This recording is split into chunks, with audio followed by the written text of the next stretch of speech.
to the valiant crew of the battleship Sviatoy Iakov, I extend my most heartfelt greetings and commendations to each of you, the gallant sailors and officers aboard the Sviatoy Iakov.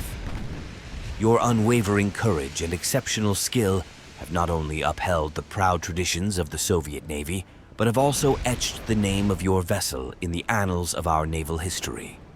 The Iakov has become a symbol of resilience and might in the Asian theater, a lone wolf of the seas whose prowess has become the subject of both respect and fear among our adversaries.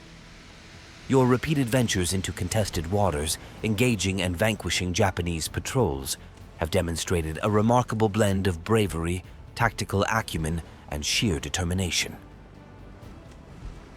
The tales of the Sviatoy Iakov's engagements have reached far and wide. Each encounter, each victory you have achieved against the Japanese patrols speaks volumes of your collective spirit and the indomitable will that powers our great ship. You return time and again, often bearing the scars of battle, yet your resolve remains unshaken, your spirit undimmed. Your relentless commitment to the mission, despite the constant need for repairs and the ever-present threat of danger, exemplifies the highest standards of naval service. The Sviatoy Iakov stands as a beacon of hope and strength, not just in the Asian theater, but across the entire Soviet fleet. As your admiral, I am filled with immense pride and gratitude for your exemplary service. The performance of the Sviatoy Iakov and her crew is a testament to the capabilities and valor of the Soviet Navy. You have set a standard for others to follow and have contributed significantly to our strategic objectives in this theater of war. I commend you all for your outstanding performance. Continue to sail with honor and distinction, knowing that you carry with you the pride and hopes of our nation. Your bravery and accomplishments resonate not just on the high seas, but in the heart of every comrade back home.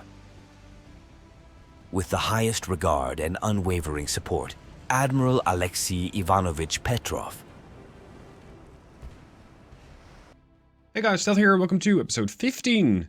Peace between Austria and the Soviet Union. Finally.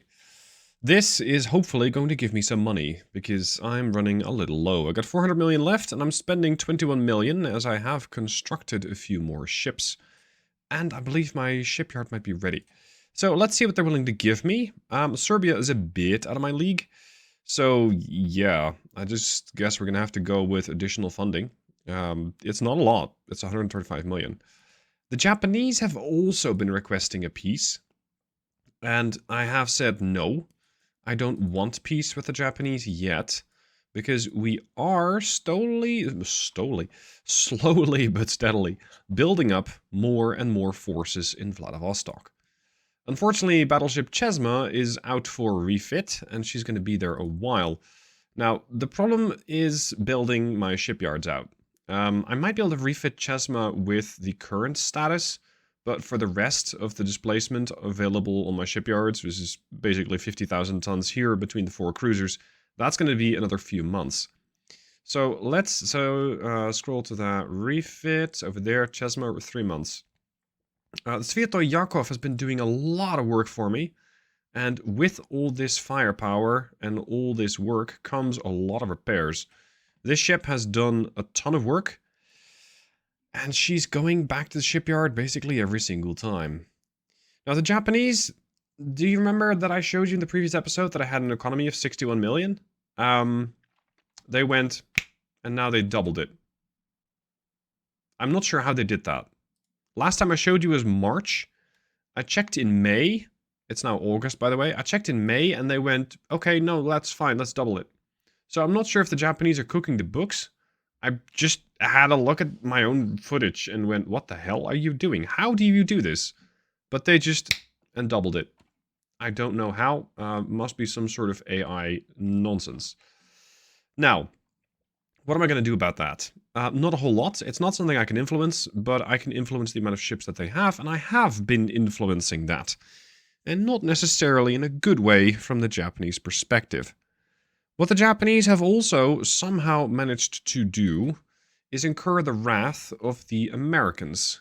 So they're now at war with myself, the French, the Germans, and the Americans, and the Chinese don't seem to be particularly happy with them.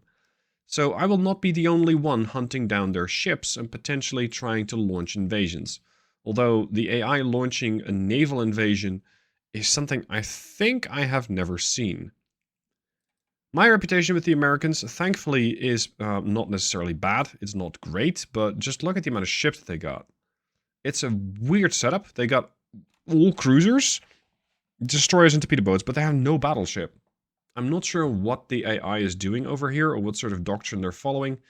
It seems to be focused around smaller ships, and just a lot of them. Which means that if it ever comes to war with the United States, the Europa class, with all of her 8-inchers, is going to be extremely useful in getting rid of all these small units. As for Britain, 17 battleships there, 5 for the Germans, 2 for the Chinese, 2 for the Japanese, 9 for the French, none for Austria-Hungary, although they are building 20 ships. I wouldn't be surprised if there is a new ship in there somewhere, a new battleship. The Spanish have a fleet of an entirety 4 ships. They're building another 18, but their economy is basically destroyed. Like, there's no Spanish economy left. Their army is down to 600,000 guys. Soon, if the French manage to complete this invasion, there won't be a Spanish empire anymore. I think they'll be able to hold. This invasion is not new over here, and, well, I've been contributing, apparently. It's not new, but it has made absolutely no progress. As opposed... Oh, you have to be fucking kidding me. I was so close to taking this, and then I signed the peace treaty and completely forgot about it. Oh... I should have taken this.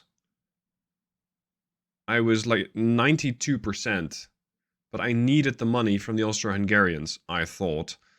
Actually, I needed to take this back. Ah, fuck. Okay, fine. Increased tensions with Austria-Hungary. We're just going to go to war with them again because there's, well, pretty much no Austro-Hungarian navy left. I don't have a ton of firepower in the Black Sea myself. I'm focusing all my efforts on dealing with the Japanese, and my task force is currently here. They're still going to take a while to get there. They're, let's say, east of Eritrea. So if I want to send them all the way to, oh, I don't know, Vladivostok, it's going to take me another 7 turns. But that is a decent amount of tonnage. It is one of the last of Seteros, the Volya, with a couple of heavy cruisers, a light cruiser, and a DD for potential mine clearing. The plan is to stock up on ships here and then take the party over to the Japanese mainland. They'll not like that, but that is not my problem. Remember how I said that Sviatoy Iakov is busy all the time? Well, she's busy once again. Battleship Aso, potentially one of their newer ones, or at least, well, I'm not sure. It is armed with 6 13-inchers. It also has escorted by a DD. I have the trusty DD Izyaslav. It's an older Zvonky, but it works. The Yakov is going to have to take this thing down.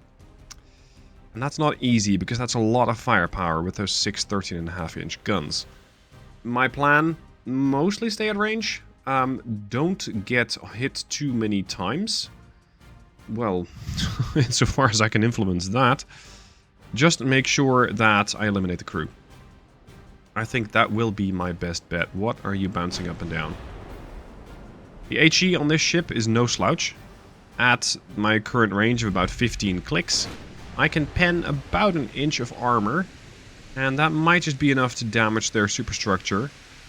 The veteran crew, in tandem with, I think, Coincidence 2 rangefinder, it's not spectacular, gets the job done, and we should be getting some accuracy on this ship pretty soon. I'm not sure why we're only looking at 2% though, because we were like 7% not too long ago. That's a little weird. Izyaslav, I'm going to keep in a follow mode with the battleship to allow her a bit of leeway. I might be able to pull the ship in and use her torpedo launchers. I might keep her at range because she's already been damaged. I have to see how well the fight's going to develop. Now, these 13 inches of the Japanese are going to be able to cleanly cut through this ship on most compartments. So we're just going to have to use overwhelming amounts of firepower. Not the size of the guns, just the number. There we go. We've already taken a bit of damage, but not that much. It's very ambitious that the 8-inchers think they can pen this thing. Because they really can't. Main guns are now getting some accuracy.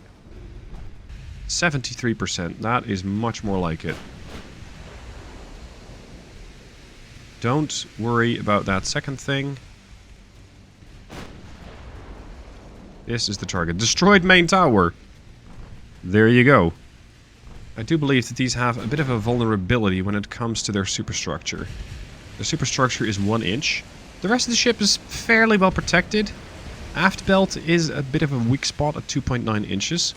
The rest of it is not that relevant. Foredeck, main deck, you're not that likely to hit anything at that range anyway. So this is not something I really take very seriously, the amount of armor there. But the fact that their main tower has been destroyed does mess with their damage control ability. And that is something that I can exploit with the current setup of the Sviatoy. Because I'll be able to burn this thing down faster. Damage control parties don't get any directions? Well, we're soon going to exploit that by putting a whole bunch of high explosive fire setting shells on this ship. And I think it also makes the ship more vulnerable just to structural integrity damage. Not so much having destroyed this thing, but the sheer fact that it's so weakly armored. There we go. Destroyed main tower yet again. But this time also destroyed or damaged the fire control system. So their accuracy has just dwindled a lot. The rest of the ship has like a couple of secondaries, but it's not that serious. It's really not that serious. So perhaps we can make the Isyaslav do a torpedo run at her and get a bit of damage in. Those secondaries seem to be all very focused on the battleship. And this DD, the Asagao, I'm not too concerned about. It's one of their standard DD designs. 5-inch guns, a couple of smaller ones, and I think 1 or 2 torpedo launchers. It's nothing special. The problem with the Isyaslav is her torpedo range. It's only 1 kilometer. So we're going to have to use maximum speed and potentially a smokescreen to get towards the target as quickly as possible, drop torps, and then under the cover of smoke, get out. That's going to be the objective here. And even when I do that, I'll only be able to launch 1 torpedo, because I simply have only 1 launcher per side. They are still not interested in taking shots at the Isyaslav. The Isyaslav has done a lot of battle over the past couple of months. And there goes the torpedo. With that, she's also crewed by veterans now. And boonk. 1200 damage. Well done. So, you got no great damage control ability. Your crew is starting to die. You have 90% of damage control left. And you're taking on water at a somewhat alarming rate. Now, they have definitely damaged the Sviatoy somewhat. But it's not necessarily terrible. Another torpedo in the water, and there is the hit. It looks like I'll be able to win this one. Which is another, what, 100 million loss to the Japanese. But again, the Yakov goes back into port, back into dry dock, and repair for probably a couple more months. There's not a whole lot that I can do to fix that. Well, I mean, she's gonna need a lot of fixing. There's not a whole lot I can do to keep the ship more intact than it is. Because those 13-inchers are, wow, Jesus, are just really hard to defend against. And I don't exactly have the time to take the Yakov out of battle for more than the time that she needs just to get fixed up. To get her refit with better armor. I'm not even sure if the ship is going to be able to take on more. Shut up with the 13-inchers. If she's going to be able to take on more armor considering her displacement. I have now lost my fire control and I've lost my superstructure as well. And I feel like my AP is just not doing anything to this ship. Come on. Ow. Can we at least launch a torpedo at it? Thank you.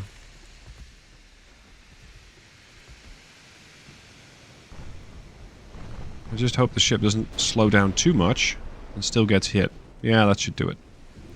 1100. Bit more flooding. Ooh, flash fire. Now you're gone. There she goes.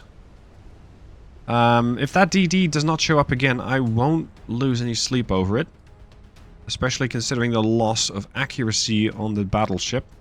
So I think it's in my best interest just to leave. And get my ships repaired once again. Now, the Yakov, the Isyaslav, and the Kuban are basically the hero units. They're the ones over here in the Asian theater, well, / Pacific theater, however you want to call it, that are doing all the work. They're doing everything in these battles. They're taking down convoys, they're taking down battleships, they fought cruisers. It's these 3 ships, because Chesma keeps getting delays on her refit as more ships come in for repair. And I'd much rather have the Yakov repaired than the Chesma refit. Although the Chesma in this fight could have been useful. Now, this Asagao is getting really close. And she did launch a torpedo at the battleship at some unknown point in time. But it was fairly recent. Come on. Oh, they even destroyed a gun of mine. How rude. That, what? What is that torpedo even going for? I'm in a turn. Yeah, that ought to do it. Now that you have taken on flooding, you're pretty screwed as is. Look at all the secondaries that the ship has. Wait, they destroyed 2 guns? Yeah. I only had one 11-incher left. The other ones had been destroyed. Wow, I didn't realize it was that bad. Extensive fire. On the DD. Well, it's fine. I got the 11,000 victory points that I kind of wanted to get. I'm a bit salty about not taking the province from the Austro-Hungarians, because that was an income of about 2 billion. Of course, I wouldn't get all of that. But it would have been so nice to get that. So instead, I guess we're just going to have to do a naval invasion of Japan. And ideally, do it soon. Because I'm thinking that the Japanese are going to be very, very concerned about their longevity. Seeing as they keep losing battleships everywhere. And the Americans are potentially going to send some visitors their way. Although they don't have a big presence here at the moment. Is anything happening over here? Because the Americans do have a lot of enemies. They're at war with Germany, I think. Yeah, they're fighting Germany, Italy, Austria-Hungary, Japan, and Spain. So it's entirely likely that the American ships are mostly tied up over here. There's an American task force. Well, task force. There's one torpedo boat next to the Strait of Gibraltar. Beyond that, I'm not really seeing the Americans. Anyway, let's just keep pestering the guys over here in Japan. Let's keep gathering our forces and prepare for a naval invasion. A little later, in, well, a couple battles / small skirmishes with the Japanese more, I am working on the invasion of Northeast Korea. Why here? Well, they didn't have a huge army before. So the moment that I attack, naturally they snap their fingers again, and a huge army spawns. 305,000 guys. But they decided to take a walk. And they're walking into South Korea. So this large army that you're seeing, the 305,000 men, might not be there to defend the place. They might just be an expeditionary force, which could allow me to take control over Northeast Korea. Taking this, while the Japanese are preoccupied invading Southeast Korea, would be a really nice boost, because that is a substantial amount of income. In order to get the required tonnage, I have combined the now overhauled Chesma and the repaired Yakov with a couple of the new Derp class heavy cruisers, Remember, those carry 14 9-inchers, as well as a bunch of 5-inchers. They're very versatile ships, but untested. I don't know how well they'll perform. But they do bring an okay amount of displacement to the table. Now, I am still building more and more ships. I am also building ships for Greece and Canada. The Greek and the Canadians are both interested in a Petrov. I'm not sure exactly what these guys are planning. If they're also, like myself, planning to invade something or somebody, or if they just like the look of this, so we say, budget, minimalistic class battleship. Up to them what they do with it, but they pay handsomely for the privilege of getting one. And for now, of course, it's going to cost me a pretty penny to build these things, but by the time that they're finished, I think they're going to pay like a 30 to 40% markup, which will keep my economy going for a while longer. To make sure that I put some downward pressure on the amount of expenses that I have mothballed a couple of ships over here. Basically, the most expensive ships in the Baltic Sea area are mothballed. I haven't had a conflict here since the start of the campaign. The only nation that I arguably could fight is Germany, but I think the Germans are a little busy. They are fighting the Americans. They're fighting the Japanese. My reputation with them is not great. That's definitely a factor. But I'm kind of hoping that when they do happen to go on the offensive, I can put down some mines and potentially walk my force from Lithuania right into Prussia, which would be a fantastic boost to my income. Eastern Poland to Western Poland, again, could be a very nice income boost. So that is a bit weird about the Soviet campaign. You kind of have to rely upon your army more than your navy. It's feeling like I'm triggering / influencing wars with other major powers that I can then take country or territory from. It's a weird way to go about it, but hey, if it works, let's do it. Now, at the moment, this naval invasion over here doesn't particularly look spectacular. I mean, we got more tonnage than required, but the chance to succeed is 11%. I hope that's just because this is the first month, but it's entirely possible that because the Japanese also have this army here that's trying to push its way into South Korea, the game does consider that like an extra amount of army that is suddenly defending Northeast Korea, which, of course, would be pretty bad news for me. Because then, I definitely will not be able to put enough men ashore, insofar as I'm even doing that, to try and keep these guys away from my territory. Apparently, we're also attacking a port over here, the port of Gensan, which is North Korea. Take down a couple transports in the process, and do some damage to the port of Gensan, which isn't great, as I'm trying to capture that. Oh, they want a torpedo boat? Fine. If they want a torpedo boat, fine. Battle of Northeast Korea. The Soviet Union loses 12,000 men, and the Japanese lose 5,000. They want to buy the Rurik. No, that's a mothballed. They keep offering to buy this every single month. I'm not sure exactly how many times I have to tell them no, but I guess a few more times. Now, I was hoping that this chance to succeed was going to go up. It is, in fact, not going up. It's going down. No, it's like staying steady at 11%. Still, we need a bit more than this. Delivering more tonnage over here, I don't think is going to do that much. The Comrade Cat is unfortunately still repairing, and I don't believe I have much more than like a... Oh, actually, no, I got the General Admiral Aproskin, as opposed to the General Admiral Aladdin. This is a new Europa-class battleship. It is, however, a base one. So I'm first going to have to refit that if I want to make it useful, but that means slowing down building on another ship.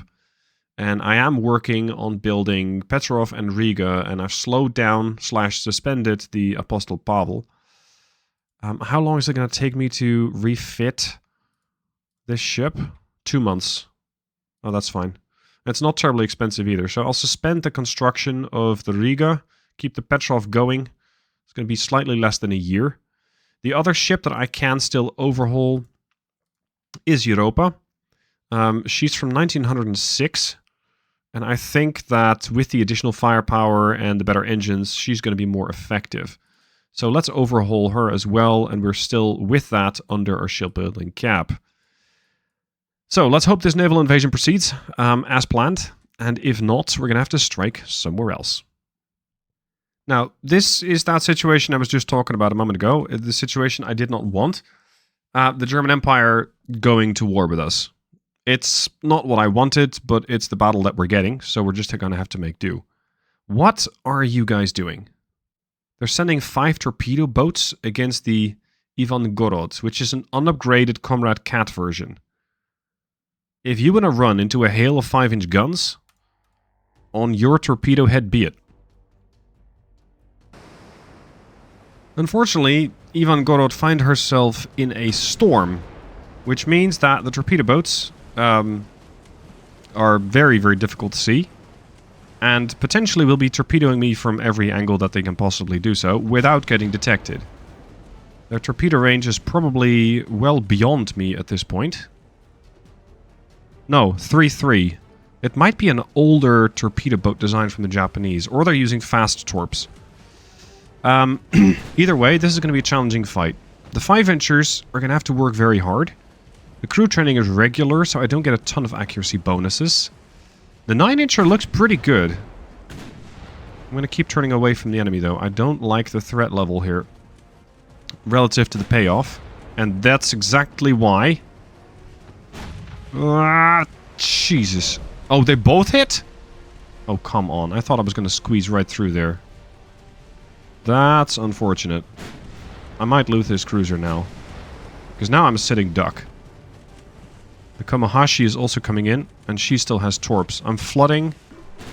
I wouldn't be surprised if my accuracy is not going to be the problem. It's going to be, can I still fire the guns? Jesus, look at that accuracy. Or lack thereof. What the hell?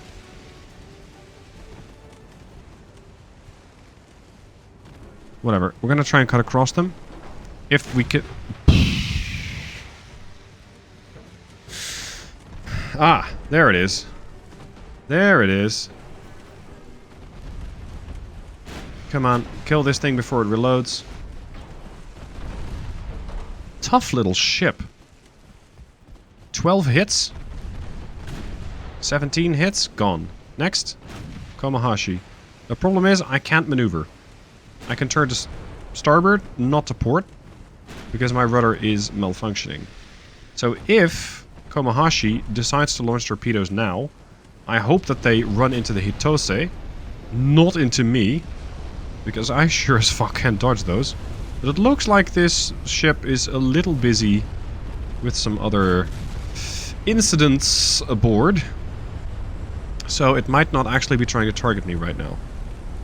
Now, I don't really have a rudder, but I got a perfectly good engine, so I'm going to use that to try and defend/defeat the Ataka. Hoping that my 9-inch guns aren't completely cross-eyed, but they do. It's already dead. Stop shooting it. This is going to get extremely dangerous. If this thing decides to drop torps, they basically have me dead to rights. Hold on. What about the reverse option? Oh fuck, this thing isn't set to reverse. Oh no. I remember now that these really old engines absolutely hate getting put into reverse, even if you're only doing like marginal speed. So I completely messed myself over there as I tried to get the ship going in reverse. And that sunk the Ivan Gorod. Unfortunate. I did take down 3 of them with me, but yeah, the cruiser's more expensive than that, so they get a lot more victory points than I did. Oh well. Oh well. So be it. So where does this new conflict leave us with the German theater? What do they have? What should I be concerned about? The area of Prussia over here has nothing. Danzig is empty. Kiel has nothing. Hold on. Did the Germans send their entire navy to Asia? No, they're parked in India? I don't understand this at all. That's 2 battleships and a cruiser. This is like everything. 2 light cruisers. That's 3 German battleships heading towards the West Indian Ocean. They're at war with the French, aren't they? They're not. Okay. Well, they might clash with the Americans here, making it so that they don't really do much. They got more coming my way. They're going to go all the way over there. Interesting choice. These guys are also all resupplying at Bombay? Why there? Anyway, the long and short of it is, the chances of them actually causing any issues here are extremely remote. The chances of me launching an invasion here is unpredictable. Because my, well, let's start with their army logistics is 100%. Because they got a good navy, they got a good economy. I have neither. I have an army logistics of 28%. So my army is really fighting at very little strength, if you will. Their army budget's 41 million. Mine is not. It's about a third. So it's not going to go that well. As for this invasion, I don't think it's going to work out. I think we're going to have to try and attack somewhere else. I think we got screwed over because these guys suddenly spawned in an additional army as they're taking the fight over to South Korea. And apparently, the guys over here in North Korea can attack both my landing forces and go on the offensive against South Korea. I'm not sure how, but that's AI magic. That will be it for this episode. Join me next time to see how this invasion has panned out, what we're going to do about the Germans, if anything, and whether or not we can finally take some territory from the Japanese. Hope you guys enjoyed. Thank you for watching. I'll see you soon for more.